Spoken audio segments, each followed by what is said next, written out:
नमस्कार दोस्तों, voice with Kushwaha channel पर आपका स्वागत है। और आज की कहानी है हिसाब। 3 मंजिले मकान के ऊपरी माले में अपनी पैरालाइज्ड माँ के साथ अकेले बैठा विकास खुद को बहुत ही असहाय महसूस कर रहा था। माँ सो रही थी, कमरा बिखरा पड़ा था, उसे अपनी तबीयत भी ठीक नहीं लग रही थी। सुबह के 11:30 बज चुके थे, पेट में अन्न का एक दाना भी नहीं गया था। ऐसे में उठकर नाश्ता बनाना आसान नहीं था। वैसे पिछले कई दिनों से नाश्ते के नाम पर वह ब्रेड बटर और दूध खा रहा था। किसी तरह फ्रेश होकर वह किचन में घुसा। दूध और ब्रेड खत्म हो चुके थे। घर में कोई ऐसा था नहीं जिसे भेजकर दूध मंगाया जा सके। खुद ही किराने की शॉप तक पहुंचा।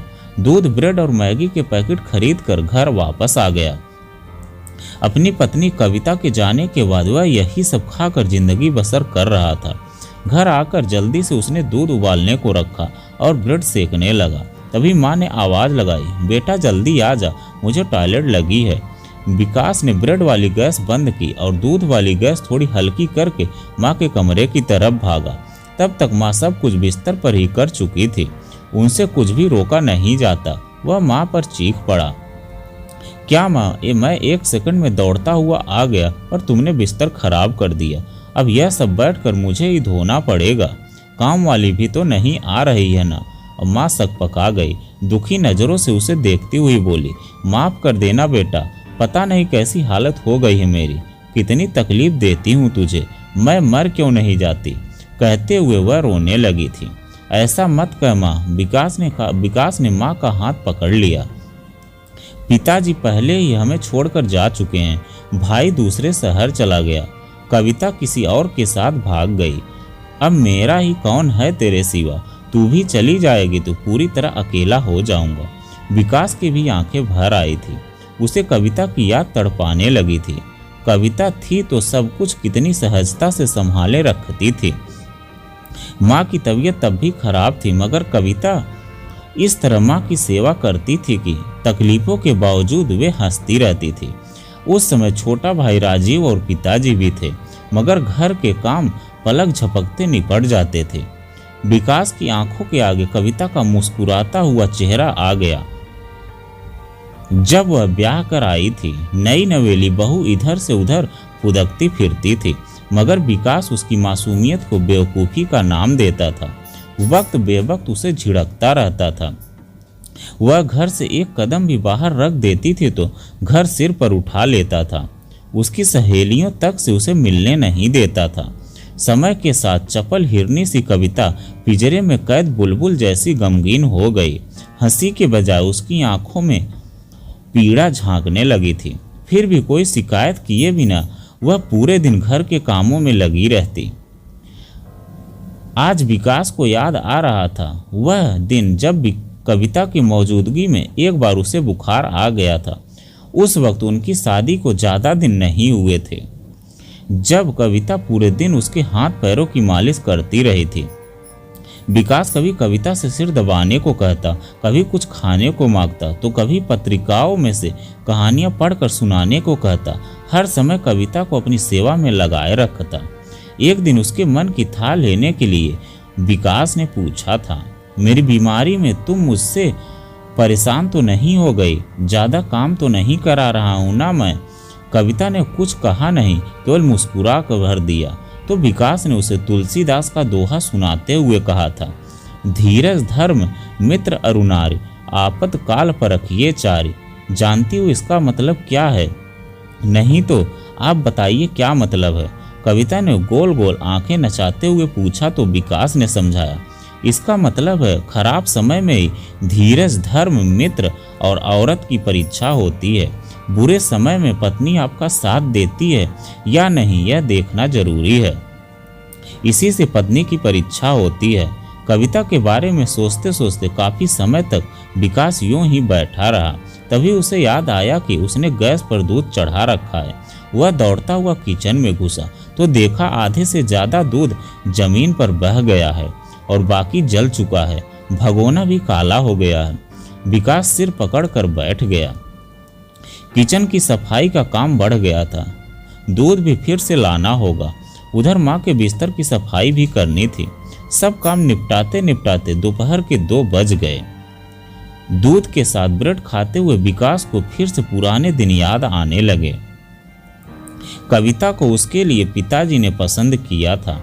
वह खूबसूरत, पढ़ी लिखी और सुशील लड़की थी, जबकि विकास कपड़ों का थोक बिक्रेता था। घर में रुपए पैसों की कमी नहीं थी, फिर भी कविता जॉब करना चाहती थी। वह इस बहाने खुली हवा में सांस लेना चाहती थी, मगर विकास ने उसकी यह गुजारिश सिरे से नकार दी थी। विकास को डर लगने लगा था कि कविता यदि बाहर जाएगी या अपनी सहेलियों से मिलेगी तो वे उसे भड़काएंगे। यही सोचकर उसने कविता को जॉब करने या सहेलियों से मिलने पर पाबंदी लगा दी। एक दिन वह दुकान से जल्दी लौटकर घर आया। उसने देखा कि कपड़े प्रेस करते करते कविता अपनी किसी सहेली से बातें कर रही है। विकास दबे पांव कमरे में दाखिल हुआ और बिस्तर पर बैठकर चुपके से कविता की बातें सुनने लगा। वह अपनी सहेली से कह रही थी, यार अनु, सच कहूँ तो कभी कभी दिल करता है इनको छोड़कर कहीं दूर चली जाऊं। कभी कभी बहुत परेशान करते हैं, मगर उस वक्त साधना दीदी का ख्याल आ जाता है। वह इतनी सुंदर हैं, पर विधवा होने की वजह से उनकी कहीं शादी नहीं हो पाई। कितनी बेबस और अकेली रह गई हैं। एक औरत के लिए दूसरी शादी कर पाना आसान नहीं होता। कभी मन गवाह नहीं देता तो कभी समाज। एक बात बताऊं अनु, कविता की बात पूरी भी नहीं हुई थी कि विकास चीख पड़ा, कविता फ़ोन रखो, मैं कहता हूँ फ़ोन रखो। डर कर कविता ने फ़ोन रख दिया। विकास ने खींचकर एक थप्पड़ उसे रसीद कर दिया। कविता बिस्तर पर बैठकर सुबकने लगी। विकास ने उसके कानों में तुलसीदास का दोहा बुदबुदाया, ढोल गंवार शूद्र पशु नारी, ये सब ताड़न के अधिकारी। कविता ने सवालिया नजरों से विकास की ओर देखा तो विकास फिर चीखा। जानती है इस दोहे का मतलब क्या है? नहीं जानती ना। इसका मतलब है कि औरतों को अक्ल सिखाने के लिए उन्हें पीटना जरूरी होता है।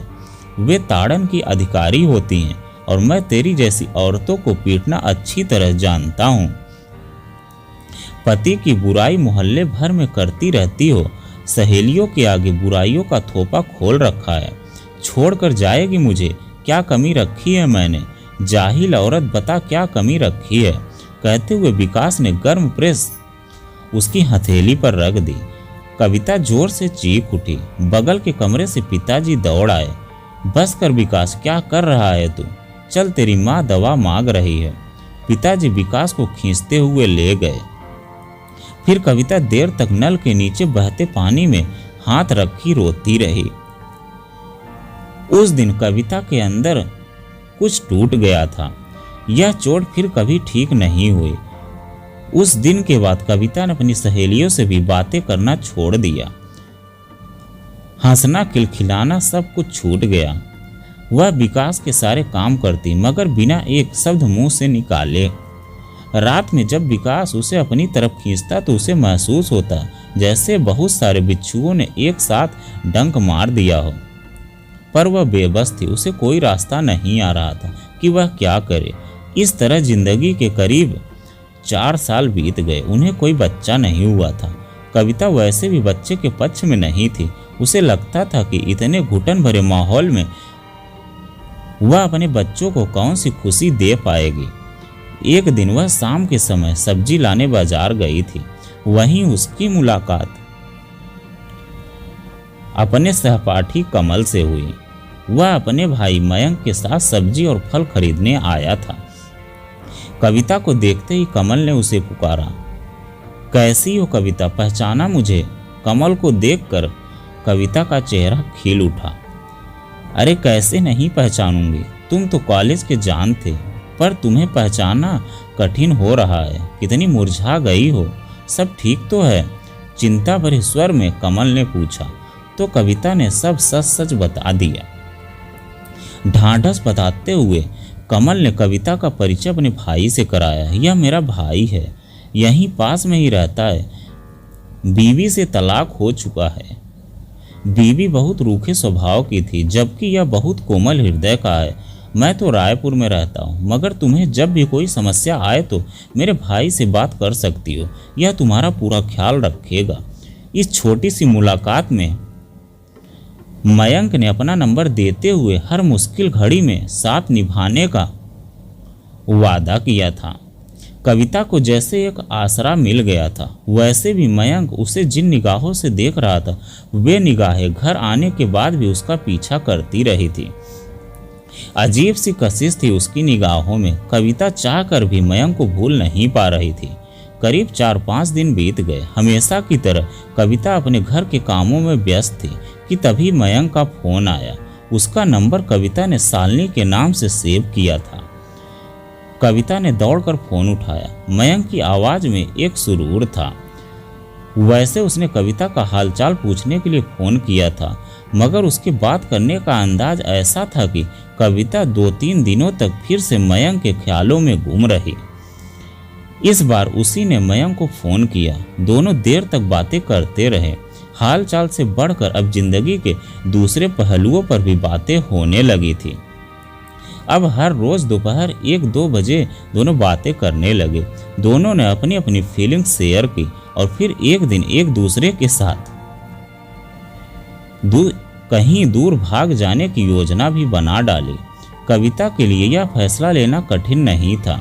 वह ऐसे भी विकास से आजीज आ चुकी थी।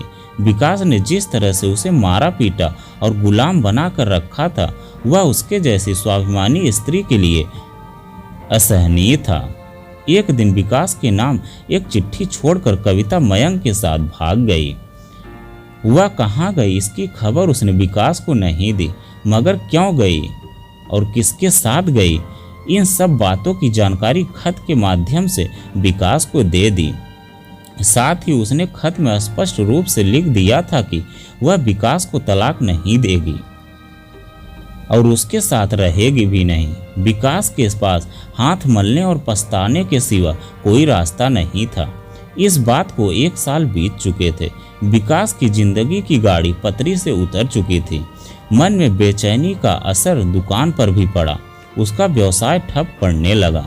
विकास के पिता की मौत हो गई और घर के हालात देखते हुए विकास के भाई ने लव मैरिज की और दूसरे शहर में शिफ्ट हो गया।